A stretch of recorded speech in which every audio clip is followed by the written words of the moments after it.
सबसे ऊंची प्रार्थना।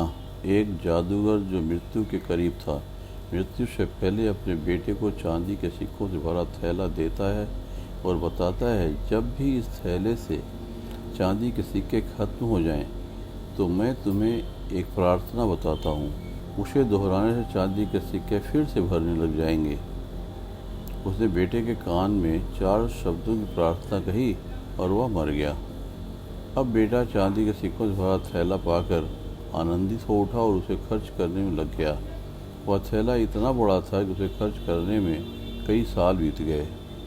इस बीच वह प्रार्थना भूल गया। जब थैला खत्म होने को आया तब उसे याद आया कि अरे, वह 4 शब्दों की प्रार्थना क्या थी। उसने बहुत याद किया, उसे याद ही नहीं आया।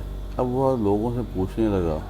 पहले पड़ोसी से पूछता है कि ऐसी कोई प्रार्थना तुम जानते हो क्या जिसमें 4 शब्द हैं। पड़ोसी ने कहा, हाँ, एक 4 शब्दों की प्रार्थना मुझे मालूम है, ईश्वर मेरी मदद करो।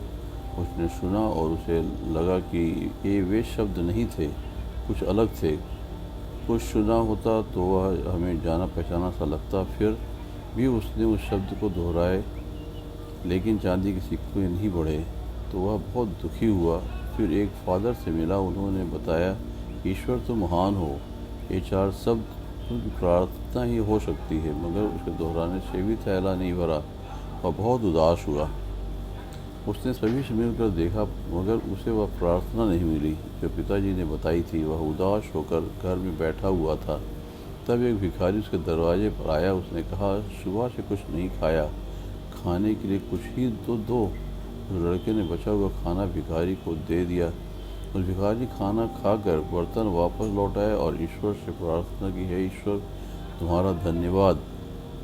अचानक वह चौंक पड़ा और चिल्लाया कि अरे, यही तो वह 4 शब्द थे।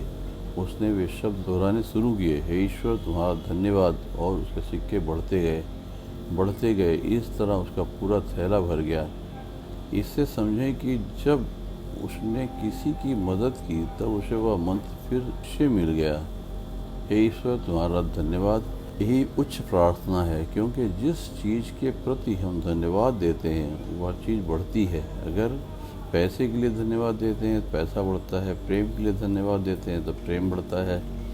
ईश्वर या गुरु जी के प्रति धन्यवाद के भाव निकलते हैं कि ऐसा ज्ञान सुनने तथा पढ़ने का मौका हमें प्राप्त हुआ।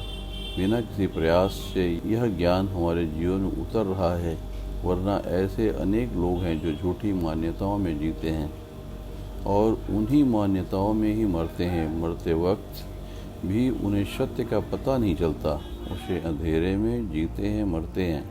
ऊपर दी गई कहानी से समझें कि हे ईश्वर, तुम्हारा धन्यवाद। यह 4 शब्द नहीं, प्रार्थना की शक्ति है।